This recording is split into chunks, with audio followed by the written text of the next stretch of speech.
Welcome to the Korin True Center for Baha'i History. The center was established by the National Spiritual Assembly of the Baha'is of the United States in January of 2024. Its purpose is to foster the study of Baha'i history, Baha'i sacred texts, Baha'i philosophical and theological concepts, and world religions from a Baha'i and comparative perspective. I am Robert Stockman, director of the center, and joining me today is Hooper Markert, who is a student studying neuroscience and behavior at Columbia University. He has conducted research in pediatric oncology and Parkinson's disease at the University of Alabama at Birmingham and Weill Cornell Medicine, and has been published for his research on hepatoblastoma therapies. Not what we're talking about today, but quite an interesting and very important topic nevertheless. He developed an interest in comparative religion while taking philosophy classes at Columbia University and explored ways the writings of the Baha'i faith connect with other religious texts. In his free time, of which I suppose he has at least a little, but probably not much, he enjoys playing the guitar and serving his community in the city of New York in various ways, including the animating of a junior youth group. Today, he's going to be talking about some study that he's been done on the Bhagavad Gita as a result of some courses he took at Columbia University, including, I guess you could call it a tutorial or an advanced seminar he took with one professor where he actually looked at the relationship between the Bhagavad Gita and the writings of Bahá'u'lláh. Of course, I should add that Bahá'u'lláh had no real connection to the Bhagavad Gita, though he probably was aware of it a little bit through documents translated in Persian, and he even makes a reference to the Kitab-e-Juk, the Book of Yoga, which was a compilation of Hindu texts translated into Persian. So here he may have had some contact in a physical or material sense, as well as whatever spiritual and theological contact he had, revelatory contact he had. So I want to now welcome Hooper to our program today. Thank you so much for joining us. And I will now get out of his way so he can give us his presentation, and I'll get his slideshow up as well. Thanks, Hooper, for joining us. We're really looking forward to your presentation. Thank you so much, Rob. And yeah, thank you for such a kind introduction. I'm really excited to be here with you all today. So thank you for joining me.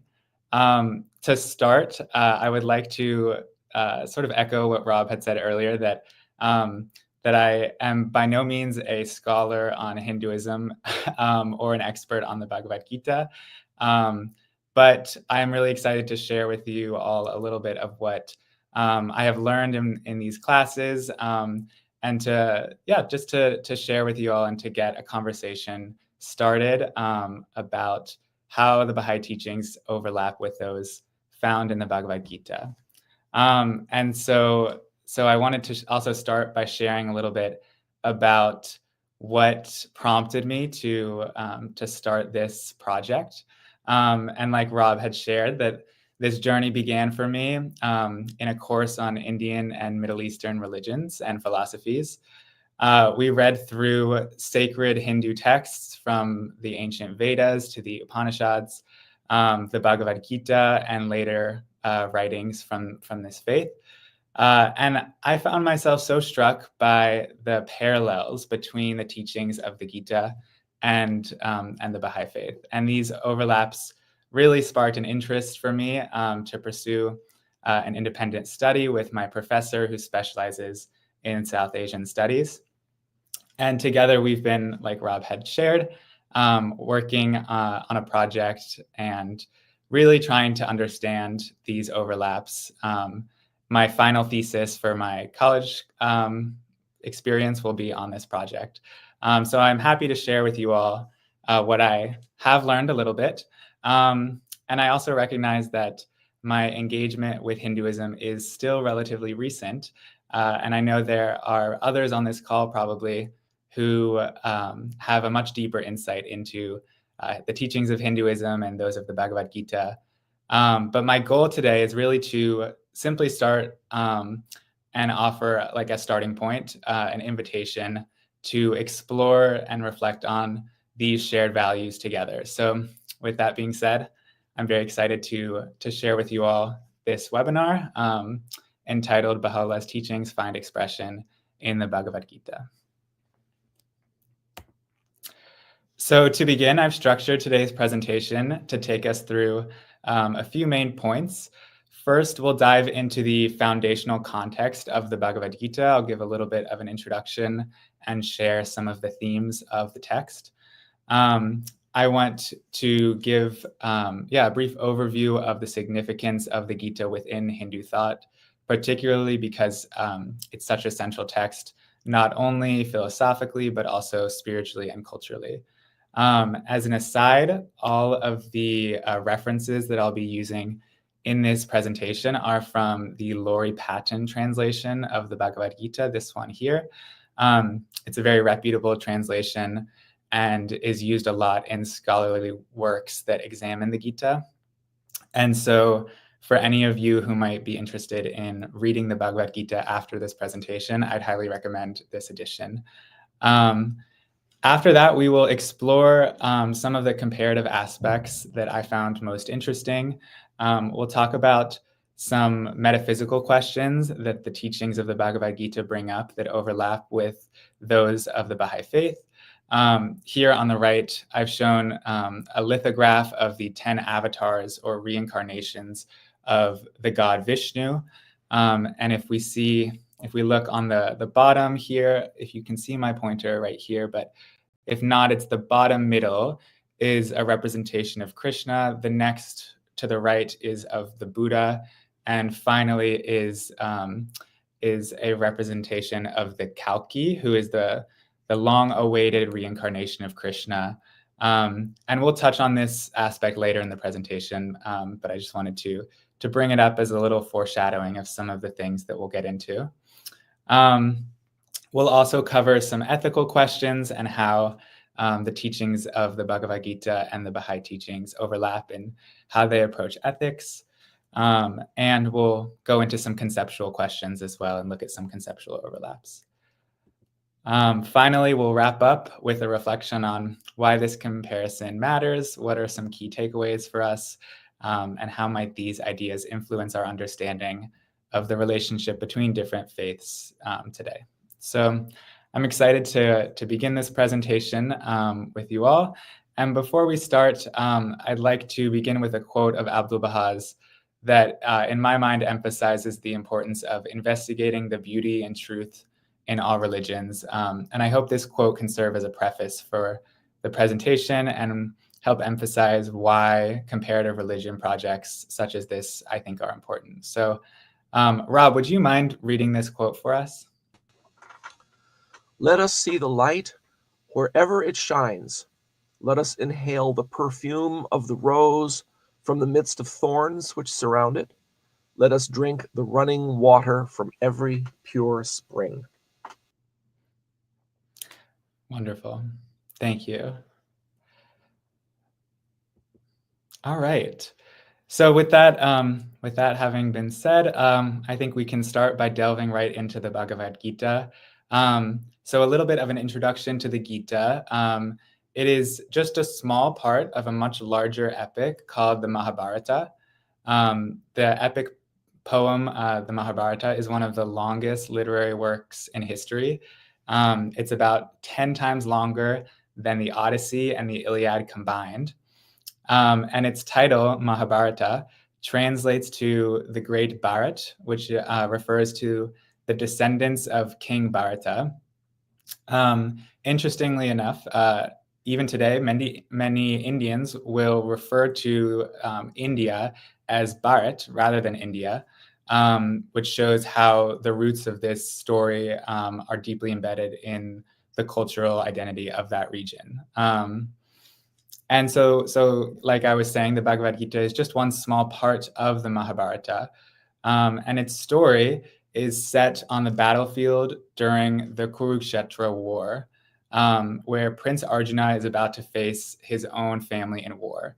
And so Arjuna is one of the protagonists of the story, and he is engaged in a dialogue with Krishna, his charioteer. And this conversation is taking place just before the battle begins, and it helps address some profound questions on duty, ethics, and the nature of reality for Arjuna as he's grappling with his struggles and should he go to war or not. And so it's widely believed that the sage Vyasa composed the entire Mahabharata. Many people still hold this view, and however, there's some interesting discourse surrounding this among historians and Sanskrit scholars today about whether this is entirely accurate, as there are some linguistic and stylistic differences between certain parts of the Mahabharata. And so the exact authorship is not entirely clear, but it is primarily attributed to this sage Vyasa for the Mahabharata and as well as the Bhagavad Gita. And this leads us into the question of dating. Again, similar to authorship, the dating of the Bhagavad Gita is not necessarily clear as well. But scholars will generally pinpoint the proposed date to be around 150 BCE. And it may have been orally transmitted before that, but it was approximately written down in that time period, give or take some years. So with that in mind, we can also quickly summarize some of the events of the Gita. So the story is a frame narrative in which a narrator, Sanjaya, is telling the blind king Dhritarashtra, and now is maybe a good time actually before I get too far in that I do not speak Sanskrit or Hindi, and so please forgive me if my pronunciations are wrong. But yeah, so Sanjaya is an advisor to the king, and he is telling the king of the battle between the Kauravas and the Pandavas. And this conflict, this war, is a very personal war because there are family on both sides of the war. And so it's a very complex war where the two sides are related to one another. And at the heart of this story is Arjuna, one of the Pandava princes.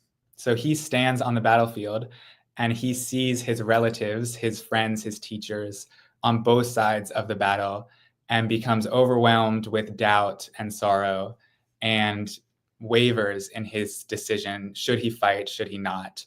And he turns to his charioteer, Krishna, asking him for advice. And so Krishna advises him to perform his duty as a warrior. And a key part of this advice is that he should perform his duty without thinking of the fruits of his actions, without attachment to what happens after he performs his action.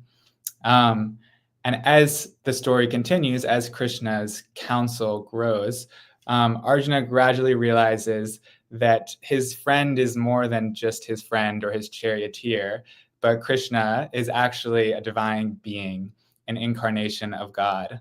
And so we'll go into, how this affects Arjuna and some of the key overlaps between this realization and some teachings in the Baha'i faith.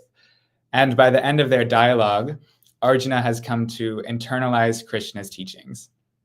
He finds the strength and the clarity to act as he sees fit, fully accepting his role in the battle and entrusting the outcome to a higher power. And so in sum, this story is a story from doubt to divine understanding, where Arjuna learns to perform his duty with selflessness, to seek spiritual wisdom, and to find peace in the divine will. So with that introduction, I think we can now dive into some of the key themes of the Bhagavad Gita. And all of this is really, I think, with the goal that when we begin our comparison, we have a background for understanding what is the Bhagavad Gita, how does it fit in the context of Hinduism, and how can we then take its teachings and actually compare them with those of the Baha'i faith. So, like I just shared, we can now start to explore some of the key themes that the Bhagavad Gita covers. The Gita offers profound insight into the nature of duty, devotion, and path to spiritual growth. And so it serves as a contextual synthesis of earlier Hindu thought. And I put an asterisk here by Hindu because it's important to note that Hinduism is really a broad term that encapsulates a lot of different religious traditions. And many people practice Hinduism in very different ways from one another. The word itself was actually introduced by Western and Middle Eastern visitors to India to describe the religion of the people of that area. And so now it is generally known as Hinduism, but with that, it's just important to note maybe the context of the word Hindu and Hinduism in and of itself is an outside term. But with that being said, I think with that context established, that this is how I will continue to use the word Hinduism throughout this presentation. But before Hinduism emerged as an actual religion, it is sort of emerged out of previous religions of that area, particularly the Vedic religion. And this religion was a very old religion that focused on sacrifice and worship of nature gods. And the key texts of the Vedic religions were the Vedas, like the Rig Veda, maybe some of you have heard of the Rig Veda before, and the Upanishads. And collectively, there's a great history to these religious traditions that they emerged out of the Vedic religions and then into Hinduism, all as history sort of grew and changed, so too did the religion. And so with that being said, the Bhagavad Gita offers a synthesis of some of the major themes of the Vedas and the Upanishads.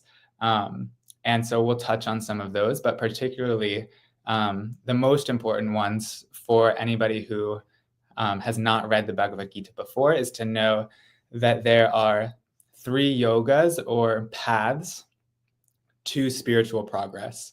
And so the first path is called karma yoga, and it is the path of action, where one performs one's duties and actions inspired by righteous morals, but without attachment to the fruits of one's efforts, without attachment to the outcomes.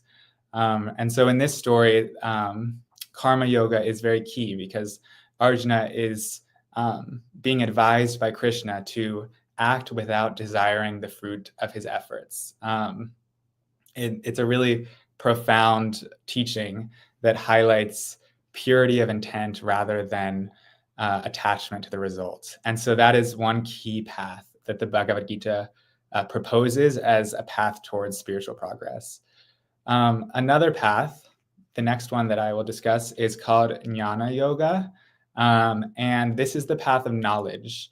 It focuses on knowledge of the divine through philosophical inquiry and religious study. This path involves seeking a deeper awareness of the self, of the nature of reality, and moving beyond the material world in order to understand eternal and metaphysical truths. And this is another valid path towards spiritual progress. And so the final path that the Bhagavad Gita includes is that of bhakti yoga, or of devotion to God through a deeply personal relationship with the divine, worship, developing a relationship with the divine through love, through surrender to God. And it's really a heart-centered connection with the divine. And so key to the Bhagavad Gita is that all 3 of these paths are equally valid towards attaining spiritual growth and towards union with the divine. So many people will say it's 3 paths, but 1 outcome, like 1 destination. So with that being said, so those are sort of 3 key themes to the Bhagavad Gita, is these 3 paths. There's another important theme, which is called dharma.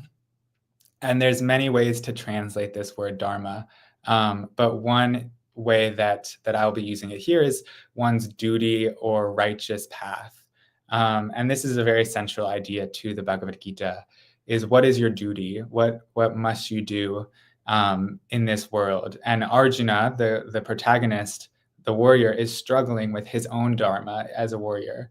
And Krishna helps guide him in bringing his actions in alignment with what is his role in society, and how does he fulfill his purpose as a way towards spiritual progress. And so Dharma is another key theme of the Bhagavad Gita.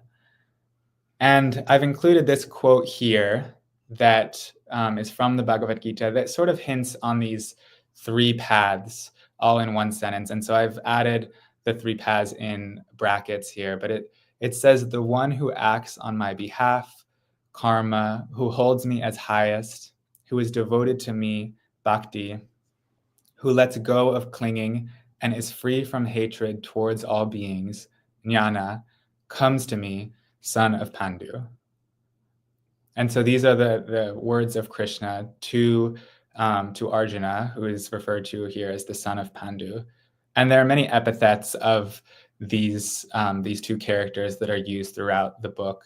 And I've tried to, throughout this presentation, include brackets where those epithets are being used so that it's clear whose character is talking. But I included this quote to show these three paths and how they're all key towards union with the divine. So after being grounded in the plot and the themes of the Bhagavad Gita, I'd like to turn to our first comparative exploration, which is helping to answer some metaphysical questions, especially what is the nature of God and how do the teachings of the Bhagavad Gita and the Baha'i faith overlap in their answers to this metaphysical question. So we'll start by taking a closer look at the dual nature of God that the Bhagavad Gita and the Baha'i teachings reference. And both of these faiths present God as an ultimate essence of which is beyond human understanding. Yet, however, there's simultaneously some sort of dual nature of God or of the manifestation of God, a higher and a lower nature.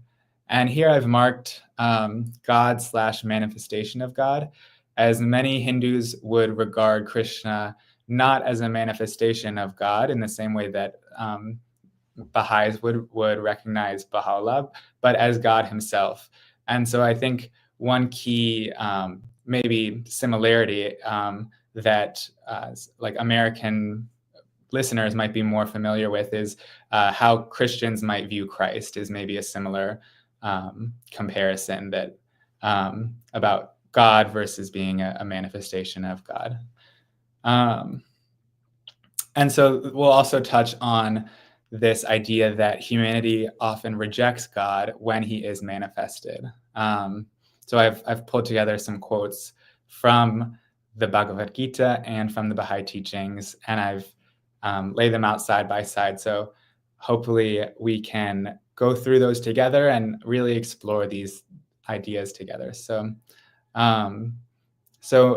maybe I'll start by reading these quotes on the left from the Bhagavad Gita. And Rob, would you mind reading the quotes on the right? I'll give you a little. Sure. Yeah, I'll let you know when would be good. But so this is from the Bhagavad Gita, and it's Krishna speaking to Arjuna, and he says, "Strong armed one, Arjuna, this is my lower nature, but be aware of my other highest nature, that nature being the life by which this world is held up." The Gita also says, "While those who have no insight think of me as changed into form, I am formless. They don't know my higher being, imperishable and incomparable. But I do not shine for all, wrapped as I am in the creative power of yoga. The confused world does not perceive me as I am, unborn and imperishable."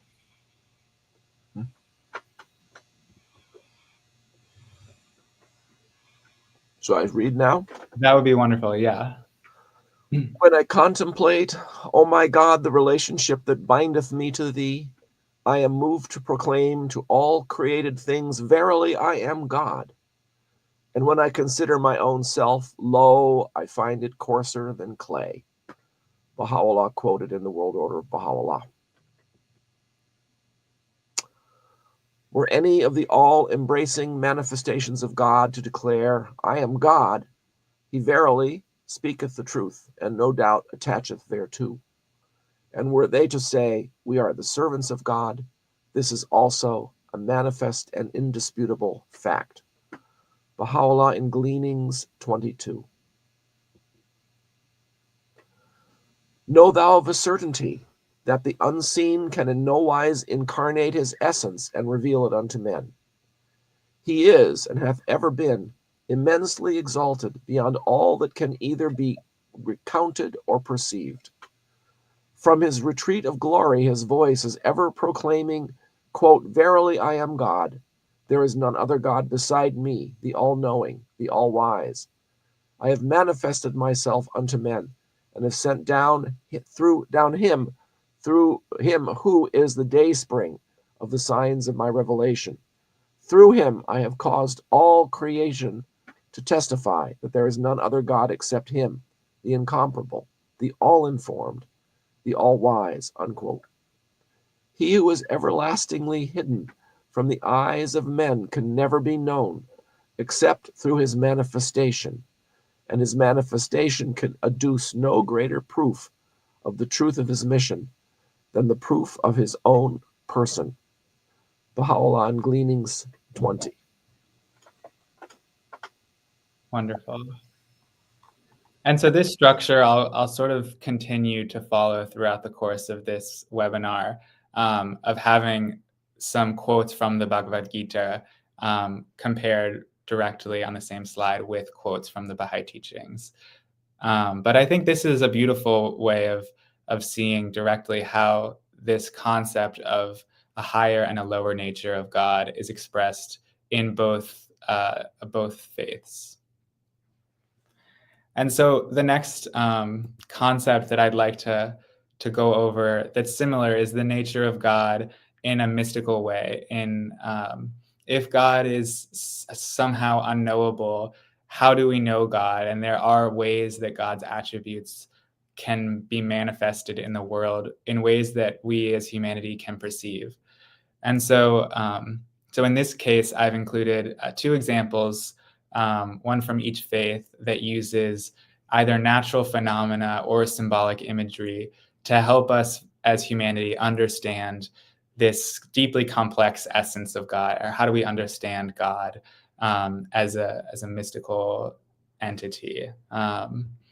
So I've got a quote from the Bhagavad Gita here, and I will go ahead and read that one, and maybe Rob, you can read from the Bahá'í quote after I finish.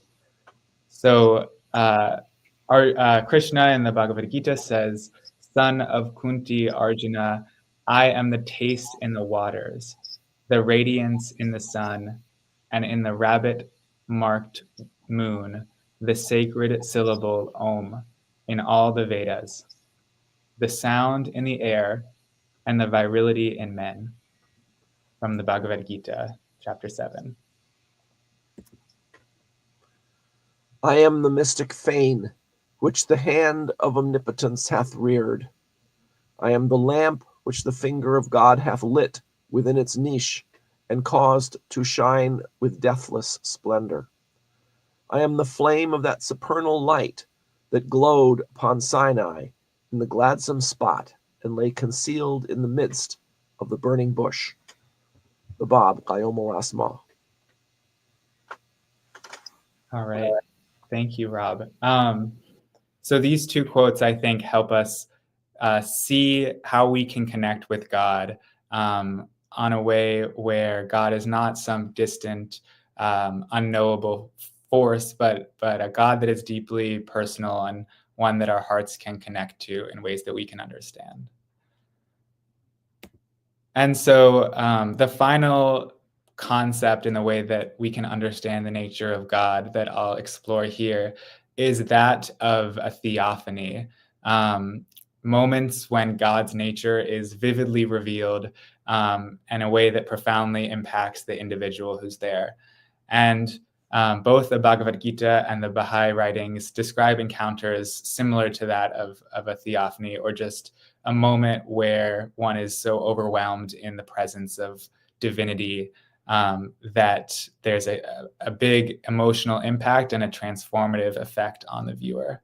And so here on the right, I've shown an image of Krishna and Arjuna, and Krishna is here as the charioteer to Arjuna. And then throughout the story, Arjuna starts to realize that Krishna is not just his friend and his charioteer, but rather is God himself. And so I've also included here a sort of an artistic representation of that, where Krishna has, many different faces and limbs, and he has different humans and animals all wrapped up within himself, as sort of a metaphorical way that that Hindus will represent and worship Krishna through art. So Rob here, would you mind reading this exchange from the Bhagavad Gita here on the left? Arjuna. Now I want to see your lordly form, highest spirit. Master, Lord of Yoga, if you think I am able to see this, then show yourself to me, you who are the imperishable one. Krishna. Son of Pritha, see my divine forms, 100, 1,000 kinds, all different, all divine, and in many colors and shapes. But you are not able to see with your own eye, so I will give you the divine eye. See my powerful yoga. Sanjaya, when he heard the words of the lovely-haired god Arjuna, trembling despite his kingly crown, his hands folded, fearful, and bowing down, spoke to Krishna again. I was in ignorance about your majesty when I said hastily, O Krishna of the Yadu, O friend. I was thinking as a friend would, in confusion and also love. I am filled with delight. My mind is shaken with fear. God, let me see the form I know. Lord of gods, abode of the earth, show compassion. Wonderful. And so here we're seeing Arjuna see Krishna in his fully divine form, and then apologize for the way that he treated him before, as if he were not this like divine being, as if he were a friend or a charioteer. And then he begs Krishna to actually please return to your original form in a way that I can actually interact with, because I'm so shaken with fear. And as a quote from the Baha'i faith, I've chosen to compare this with that of Mullah Hussein's description from the Dawnbreakers about how he felt after recognizing the Bab. And so he says, this revelation, so suddenly and impetuously thrust upon me, came as a thunderbolt, which for a time seemed to have benumbed my faculties. I was blinded by its dazzling splendor and overwhelmed by its crushing force. Excitement, joy, awe, and wonder stirred the depths of my soul.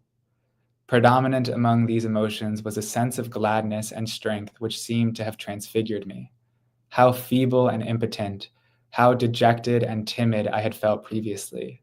Then I could neither write nor walk, so tremulous were my hands and feet. Now, however, the knowledge of his revelation had galvanized my being. I felt possessed of such courage and power that were the world, all its peoples and its potentates to rise against me, I would, alone and undaunted, withstand their onslaught. The universe seemed but a handful of dust in my grasp. I seemed to be the voice of Gabriel personified, calling unto all mankind, awake, for lo, the morning light has broken. Arise, for his cause is made manifest. The portals of his grace is open wide. Enter therein, O peoples of the world, for he who is your promised one is come. From the Dawnbreakers. So in both of these experiences, we see how really coming into contact with God can transform someone and cause this deeply emotional reaction. So, so I think both of these quotes can help us really understand another aspect of the nature of God. So the next comparison that I'd like to focus on is a shift from metaphysical questions about the nature of God to more ethical questions about how should human beings behave? Where does our ethical guidance come from? So let's dive right into that. And to approach this topic, we'll read some quotes about virtuous living and the notion of letting go of ego and desire that are common to both faith traditions. And we'll talk a little bit about our higher spiritual purpose and sacrifice for others. So with that in mind, I've compiled some quotes that help exemplify these concepts. So I can read from the Gita, and then Rob, can you read from the Bahá'í teachings when they come up? Certainly. So on the left, we have from the Gita, purity in truth, being without fear, abiding in the yoga of wisdom, sacrifice, self-control, and charity, the right path, heated discipline, and the study of the Vedas, absence of harm, truthfulness, absence of anger, renunciation of peace, avoidance of slander, compassion for beings, freedom from lust, kindness, modesty and discretion, son of Bharata, energy, patience, courage and purity, absence of hatred, moderation in honor. These are the traits of those born to the divine condition. The divine condition leads to freedom, and the demonic condition leads to bonding. For you, I desire spiritual distinction. That is, you must become eminent and distinguished in morals. In the love of God, you must become distinguished from all else. You must become distinguished for loving humanity, for unity and accord, for love and justice. In brief, you must become distinguished in all the virtues of the human world, for faithfulness and sincerity, for justice and fidelity, for firmness and steadfastness, for philanthropic deeds and service to the human world, for love towards every human being, for unity and accord with all people, for removing prejudices and promoting international peace. Finally, you must become distinguished for heavenly illumination and for acquiring the bestowals of God. I desire this distinction for you. You must be the point of distinction among you. This must be the point of distinction among you. Abdu'l-Baha, Promulgation of Universal Peace. Amazing. And then there are also, in addition to this idea of what are the positive ways that human beings should behave, we have some examples of ego and how pride and ego can end up halting our spiritual path. So these are two from the Bhagavad Gita that say, this, the demonic condition, is the threefold gate of hell, which destroys the self. Therefore, one should let go the threefold group of greed, anger, and desire. And Krishna also says, releasing pride, force, and the focus on I of grasping, anger and desire, at peace and without a sense of mine, one becomes fit for the being of Brahman. And Brahman is the unknowable essence of God here. The souls who sacrifice self become detached from the imperfections of the realm of man and free from the shackles of this ephemeral world. Assuredly, the splendors of the rays of divine union shall shine in their hearts, and in the eternal paradise they shall find ideal relationship, union, and happiness. Bahá'í World Faith. All right, perfect. So there's this common framework in both faiths of what are good ways that we should behave, and how does focus on the self or the ego end up hurting us in the long run, and we have to be detached from the self. And so the next concept that I'd like to explore in this idea of ethics is that of work and service and action. We talked a little bit at the beginning about karma yoga and how action must be done without attachment to the results. And so here we'll read some quotes about work as the fulfillment of duty, the purpose of life and service, and work with the right intentions or no intentions as a practice of spiritual growth, and how both the Bhagavad Gita and the Bahá'í teachings approach this concept of work and service and action. So in the Gita, Krishna teaches Arjuna that fulfillment can be found through honoring one's duty with the right intentions. So Krishna says, content in one's own action, one gains fulfillment. Hear then how one who is content in his own action finds fulfillment. Honoring by one's own action, the one from whom all beings come forth, the one by whom all the world is pervaded, a human being finds fulfillment. So in this light, that the focus of action should be on the divine, and spirituality should infuse one's actions always. And in the Bahá'í writings, the theme of work as worship is also emphasized often by Abdu'l-Bahá. And so I've included some quotes here from Abdu'l-Bahá, as well as the call of the divine beloved. And so, Rob, would you mind reading these two from Abdu'l-Bahá? All effort and exertion put forth by man from the fullness of his heart is worship, if it is prompted by the highest motives and will do service to humanity. Abdu'l-Bahá, Paris Talks. This is worship to serve mankind and to minister to the needs of the people. Abdu'l-Bahá, Paris Talks. Wonderful. And Bahá'u'lláh, in the Call of the Divine Beloved, says that the purpose for which mortal men have from utter nothingness stepped into the realm of being is that they may work for the betterment of the world and live together in concord and harmony.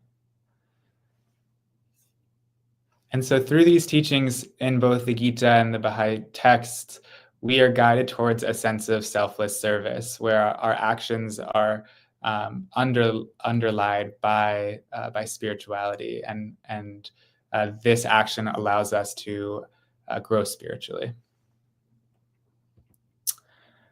Next, we'll discuss humanity's response to God manifesting himself. Throughout history, there's been a response to divine guidance that has been characterized by resistance and disbelief and rejection. And both the Bhagavad Gita and the Bahá'í writings address this concept. So we'll read a few quotes from each. Maybe, Rob, would you mind reading from the Bhagavad Gita here? When I dwell in human form, the confused ones have contempt for me, not knowing my highest nature as the great Lord of beings. And in the Bahá'í writings, there's a similar sentiment around the recurring rejection of divine messengers. And so in the Gleanings, Bahá'u'lláh says, consider the former generations, witness how every time the day star of divine bounty hath shed the light of his revelation upon the world, the people of his day have arisen against him and repudiated his truth. They who were regarded as the leaders of men have invariably striven to hinder their followers from turning unto him who is the ocean of God's limitless bounty. I thought it was very fascinating how both the Bahá'í faith and the Bhagavad Gita bring up this concept. And there's so many overlaps that we don't have infinite time, unfortunately. So I'm going to keep progressing through. And I wish we could spend more time on every single one and flesh them out more and more. But I'm going to move on for the sake of time. So So our next concept will be the idea of where does our ethical guidance come from, and how does divine law act as a source of protection and benefit for ourselves when we align ourselves with the divine will. And so I'll go ahead and read this from the Bhagavad Gita. Krishna says, "When you have entrusted all actions to me, with thought on the highest self, when you have become free from desire, free from the idea of mine, then fight with grief gone. Those who eternally follow this thought of mine, full of trust, who do not sneer, they are freed even by actions." And Rob, would you mind reading here? His law is a fortress unto you, could ye but understand. Verily, he hath no purpose therein, save to benefit the souls of his servants. Perfect.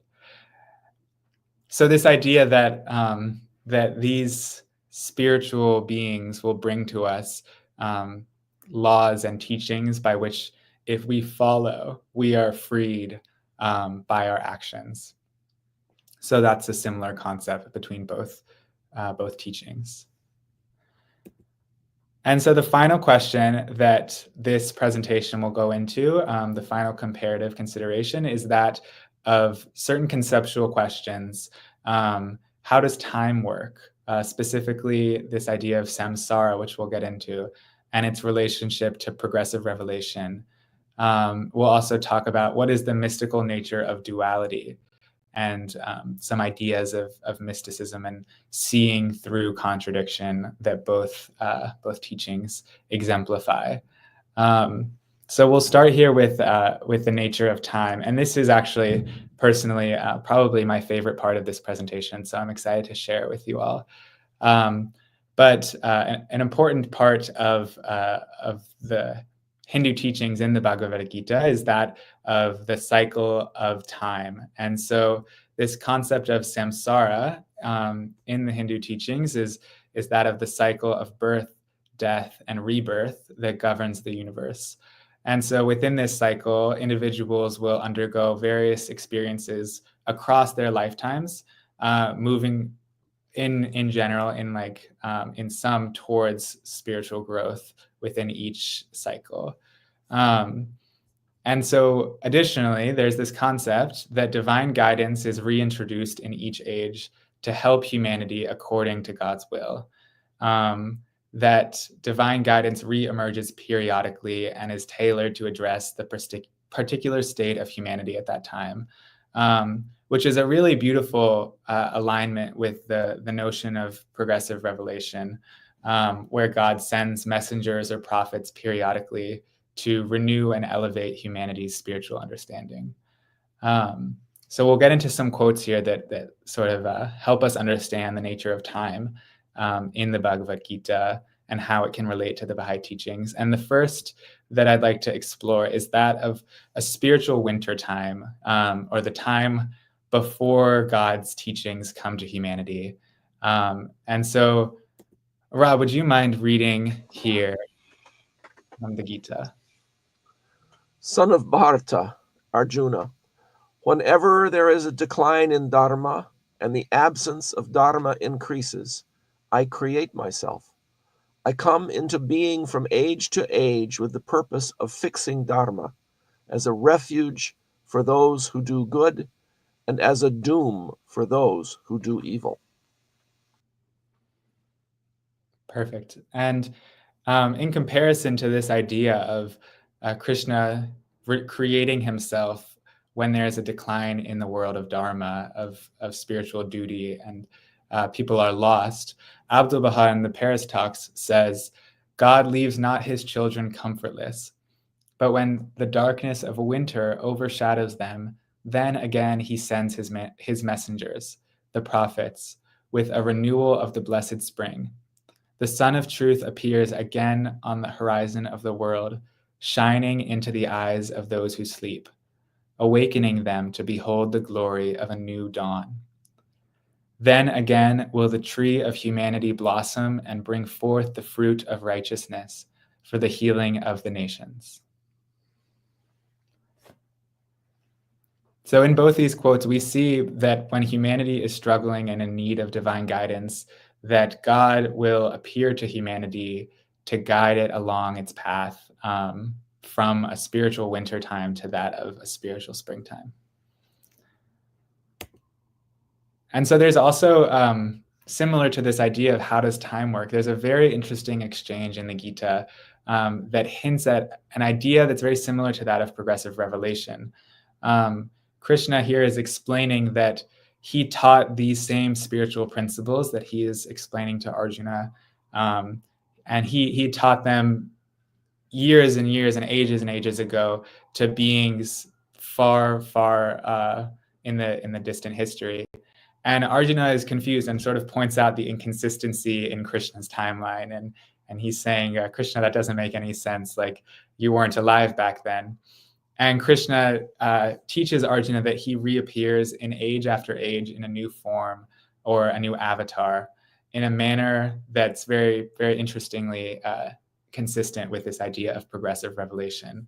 So I'll read here this dialogue between the two. So Krishna says, the Blessed One, Krishna, said, I declared this imperishable yoga to Vivasvat, god of the sun, and he told it to Manu, the first human, who told it to his son, Ikshvaku, scorcher of the enemy, Arjuna. Through many an age, the royal sages knew this yoga, obtained as it was through lineage, and then this yoga was lost to the world. Today, I tell this ancient yoga to you, since you are devoted to me and since you are my friend. This is indeed the highest mystery. And in response, Arjuna says, but your birth was later, and the birth of Vivasvat was earlier. How should I understand that you spoke it in the beginning? And the Blessed One, Krishna, said, Arjuna, many of my births have come and gone, and yours too. While I know them all, you do not, scorcher of the enemy. Although I am unborn, an imperishable self, and the Lord of all beings, I govern mine own earthly nature, and come into being by my own creative force. And so this is a very interesting passage, and it presents a lot of similarities between the Baha'i concept of a return of the messenger of God. What does this mean that God is returning to humanity? And so I have two quotes here from the Gleanings, and Rob, would you mind reading them both? Were any of the all-embracing manifestations of God to declare, I am God, he verily speaketh the truth, and no doubt attacheth thereto. For it hath been repeatedly demonstrated that through their revelation, their attributes and names, the revelation of God, his names and attributes are made manifest in the world. And were they to say, we are the servants of God, this is also a manifest and indisputable fact. Viewed in this light, they are all but messengers of that ideal king, that unchanging essence. For they are all but one person, one soul, one spirit, one being, one revelation. Gleanings 22. Wonderful. Yeah. So this idea that that each successive generation, that the original teachings are renewed and changed based on the needs of humanity because of a spiritual wintertime, and that that God reappears and returns in a different form, is common to both teachings, and so it's very fascinating. And so the final comparative concept that we'll go over today is how should humanity approach the divine through ideas of self-mastery, detachment, and having insight, enough spiritual insight to be able to see through contradictions. And so there's a lot of mystical contradictory quotes here that we're going to explore together. So this will be our last comparative section here for today. And Rob, maybe you would could read these quotes from the Gita. For the one who has conquered the self by the self is a friend. For the one who has not, the self would be in rivalry like an enemy. The highest self of the victorious one, the peaceful one, is composed in cold and heat, pleasure and pain, so also in pride and disgrace. When one finds something loved, one shouldn't be excited. When one finds something unloved, one shouldn't tremble. With insight firm, without confusion, knowing Brahman, one abides in Brahman. Among humans, the person who sees no action in action, and action in no action, has insight. That one undertakes all actions steady in yoga. Perfect. And some quotes that I thought were pretty similar to this concept from the Baha'i writings is this first one is from Bahá'u'lláh in the Call of the Divine Beloved. A lover feareth nothing and can suffer no harm. Thou seest him chill in the fire and dry in the sea. From the Hidden Words, Bahá'u'lláh also says, O son of man, should prosperity befall thee, rejoice not, and should abasement come upon thee, grieve not, for both shall pass away and be no more.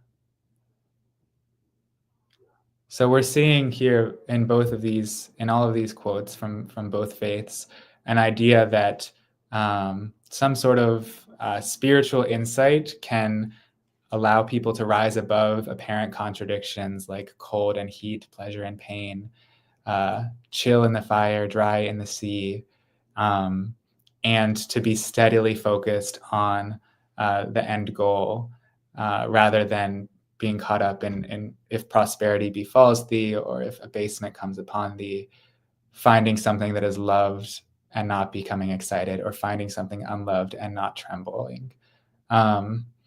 So this is another overlap between these two teachings that I thought was particularly interesting. And so I'd like to just go over some conclusions and some contemporary relevance, why such a webinar is interestingly and why it's needed, and what we covered today. So we talked about how the teachings of the Bhagavad Gita find a lot of renewed expression in the Baha'i teachings. We went over several quotes from many different concepts that allowed us to see similarities between the two faiths.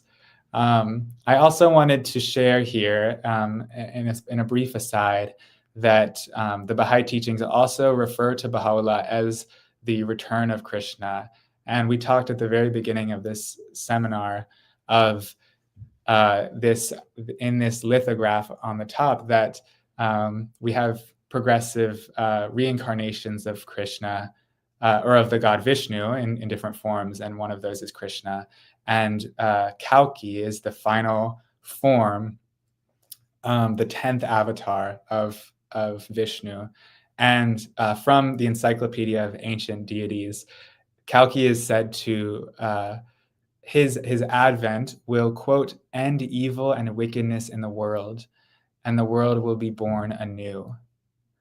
And so from God Passes By, Shoghi Effendi refers to Baha'u'lláh and says, to him, the Bhagavad Gita of the Hindus had referred as, quote, the most great spirit, the, quote, 10th avatar, the, quote, immaculate manifestation of Krishna. And in the Paris talks, Abdul Baha also says, the message of Krishna is the message of love. All God's prophets have brought the message of love. So recognizing these spiritual links across cultures is really important in encouraging unity and understanding. Especially in America, I think it's very important that we learn about diverse spiritual perspectives. I was very recently pleased to see that the Ruhi Institute's Power of the Holy Spirit, which I highly recommend all to read if one can, goes into this concept of progressive revelation and the teachings of Krishna in the Bhagavad Gita. And it's very fascinating, and so it's heartening to see that the younger generation is also being exposed to this idea and these teachings. So with that being said, I'm very grateful for you all and for your attention as we explored these connections between the Bhagavad Gita and the Baha'i teachings. Thank you, Rob, for facilitating this space and for helping me read these quotes. I really hope that this presentation has sparked a deeper appreciation in the wisdom of the Bhagavad Gita. And I really encourage everyone listening to read the Bhagavad Gita if they haven't already. It really offers timeless guidance and inspiration. There were so many additional overlaps that we unfortunately didn't have time to cover in this short hour. So I really encourage everyone to explore this text for themselves. Thank you again. Thank you, Rob. Can I answer any questions that maybe arose throughout the presentation?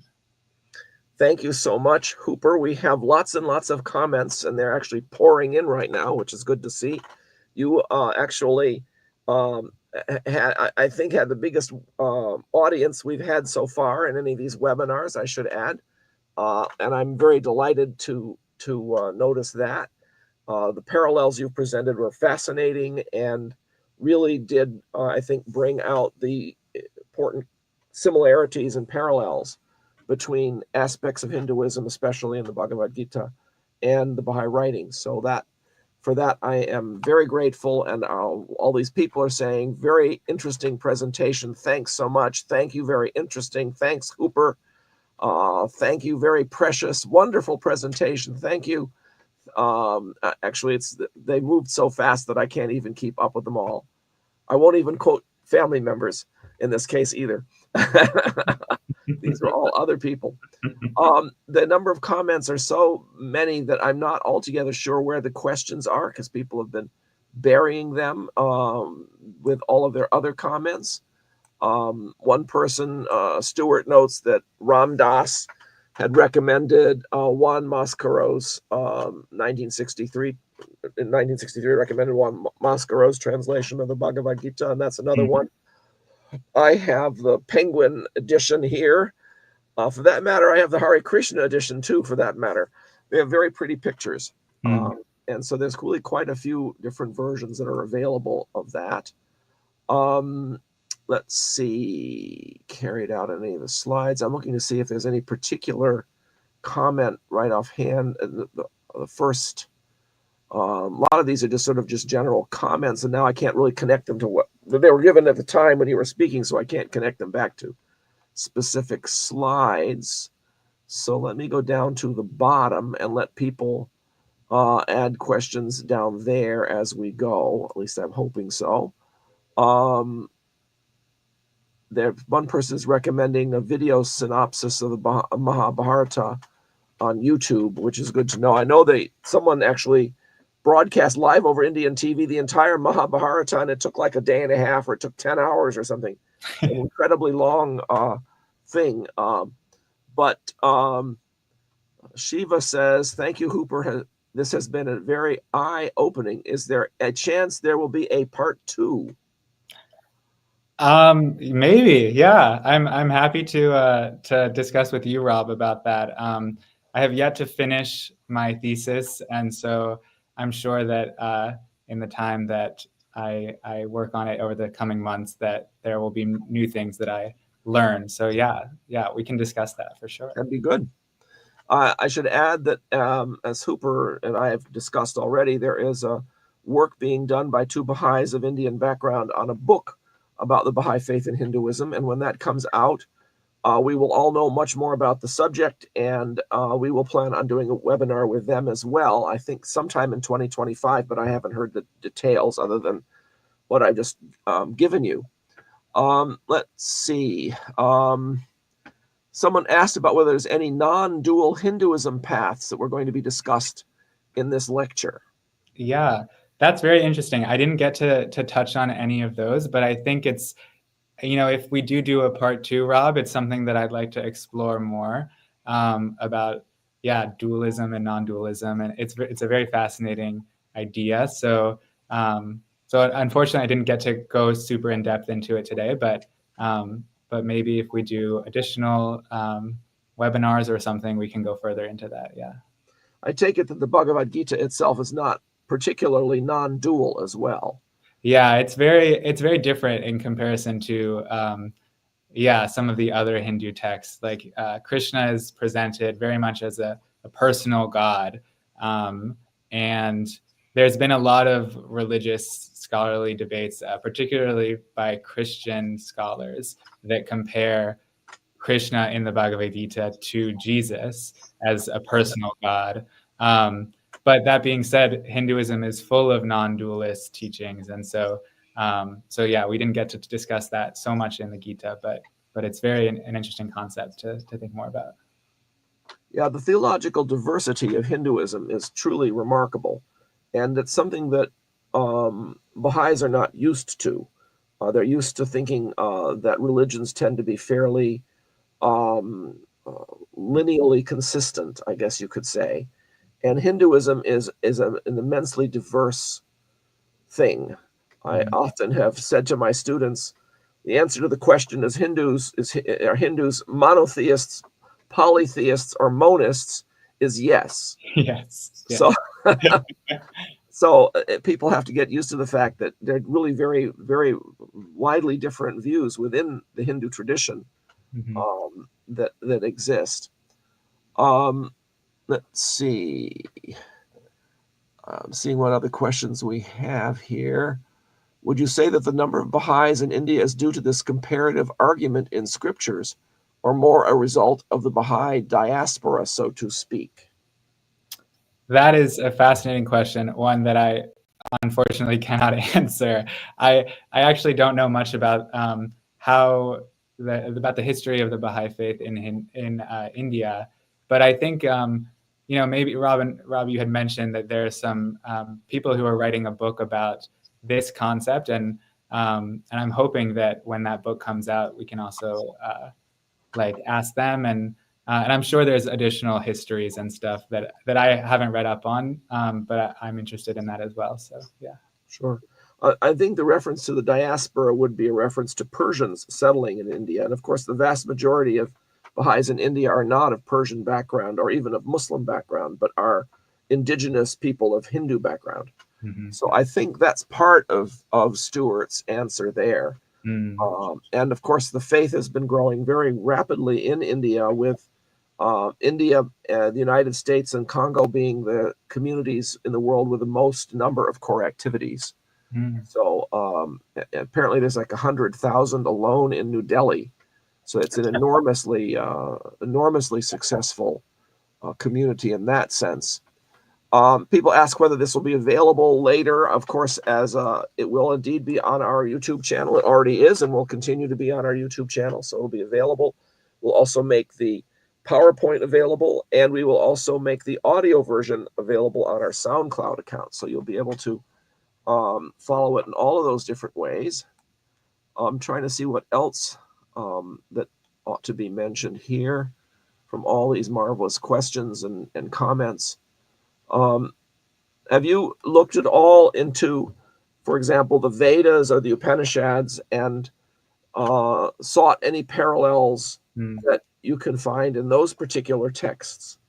Yeah, we in this course of mine that sort of sparked this interest for me, we read the Rig Veda, we read some of the Upanishads, and we also read more teachings from Hindu texts. We read like the story of Radha and Krishna. There's a lot more, and I for sure saw parallels, but nothing like that of the Bhagavad Gita, which is part of the reason that prompted me to do this, is because in my notes for the class, I'm like, okay, there's the parallels that I found in the Vedas and the Upanishads, and then in the Bhagavad Gita, it's like pages and pages of similarities. So yeah, and the Bhagavad Gita, as I understand it, is the most popular Hindu text in India as well. It's the one that people tend to read the most. Steve asks, are these discourses of comparisons popular in India, or is this more of a Western look at the Hindu context? And I don't know if you can answer that so well, how easily you can. Yeah, it's a great question. I can't answer it so well. I mean, I very much am studying it from a Western perspective. But yeah, I'm very curious. And again, I'm sort of passing on to these scholars who are writing their book.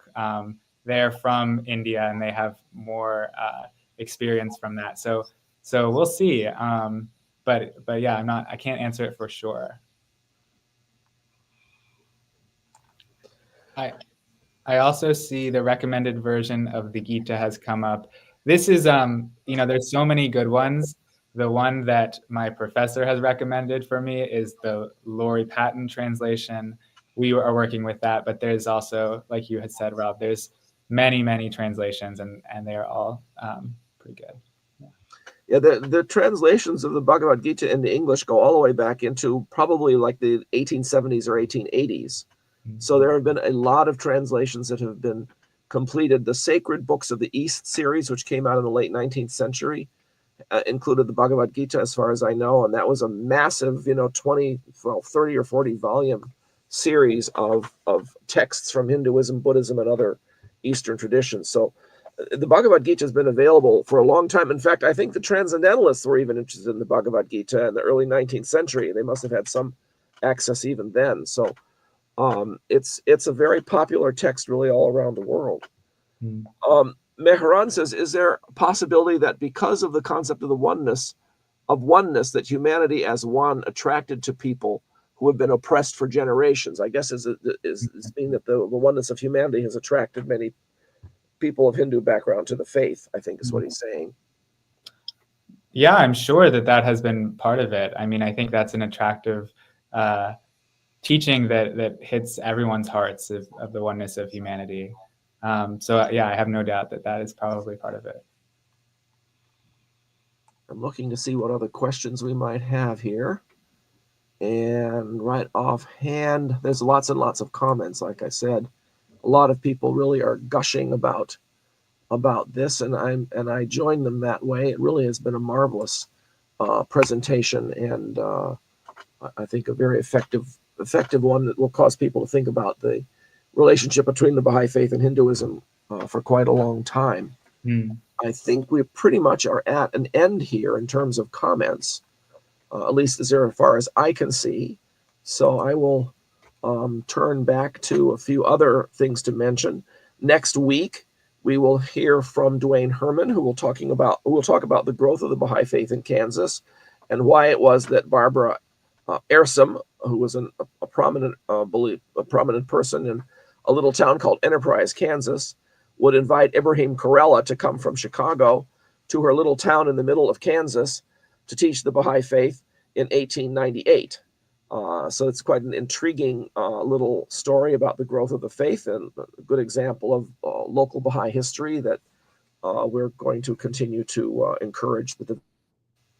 So that's it from the Korin True Center for Baha'i History today. I want to thank all of you for joining us, and we look forward to seeing you again the next time. Goodbye for now. Thank you very much. Got to get down here.